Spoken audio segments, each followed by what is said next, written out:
What if the richest kingdom on earth is more afraid than any country in the world? They are spending $500 billion on the most ambitious city ever built, and simultaneously they are surrounded on every side by countries that want them gone.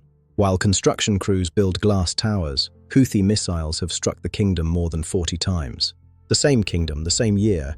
This is the story of why the wealthiest nation in the Middle East is quietly in a state of existential panic, and what it is building to survive. Saudi Arabia earns over $1 trillion a year from oil. It has the world's largest sovereign wealth fund. Saudi Aramco is the most profitable company in human history. It earned $121 billion in 2023 alone. But 35 million people live here, and 70% of them are under 30. All of them will need jobs when the oil runs out.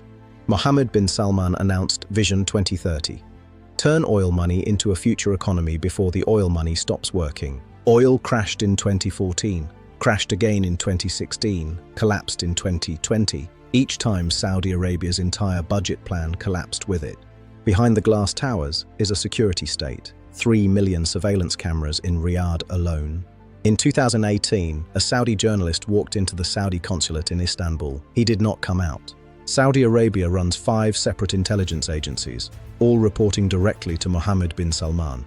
For a country that says it has nothing to hide, that is an extraordinary infrastructure of fear. Lens 1. Geography. Analyzing the map of survival. To the south, Yemen, a civil war since 2015. Houthi rebels armed, funded and directed by Iran. To the northeast, Iran. Its proxies circle the kingdom. Hezbollah in Lebanon. PMF in Iraq. Houthis in Yemen.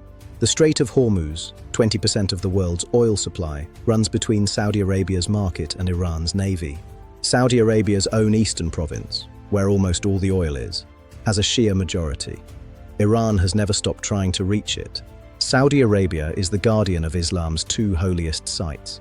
Any instability threatens not just the kingdom, it threatens the legitimacy of every Sunni government on earth. The geography doesn't offer Saudi Arabia a comfortable neighbor on any side. This is a kingdom that has always been one bad week away from catastrophe. Lens 2. Follow the money, the price of stability. Saudi Arabia needs oil above $70 a barrel to balance its national budget. In 2023, it sat at $75.85, comfortable but fragile. NEOM costs $500 billion, 30 years of oil profits, being bet on a city that doesn't have its first resident yet. Saudi Arabia is the world's largest arms importer. It has spent over $100 billion on Western weapons since 2015 alone. The Yemen war has cost Saudi Arabia an estimated $100 billion and counting. It is simultaneously their biggest threat and their biggest drain. In September 2019, drones and missiles struck the Abqaiq facility. Saudi oil output halved overnight. Global oil prices spiked 15% in one day. The United States withdrew most of its forces from Saudi bases in 2021. The security guarantee that the kingdom had relied on for 70 years quietly changed. So Saudi Arabia did something unprecedented. It invited China in. In 2022, Xi Jinping visited Riyadh. $50 billion in agreements were signed between the two nations. Lens 3. History rhymes. Learning from the past. The Shah of Iran in the 1970s looked exactly like Saudi Arabia looks today. Oil wealth. A modernization project. Western military support.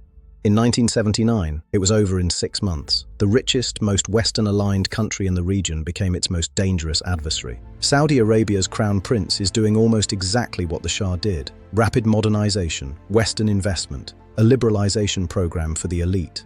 But underneath the glass towers, the religious establishment that gave the Al Saud family its legitimacy is still there, still watching, still judging. The Arab Spring removed 4 governments in 12 months. Saudi Arabia survived, but only by sending tanks into Bahrain and spending $130 billion in emergency social payments. Lens 4. The deal behind the deal. The Abraham Accords normalized Israel with 4 Arab states. Saudi Arabia was the prize everyone was negotiating toward, and still is. The United States called MBS a pariah after Khashoggi.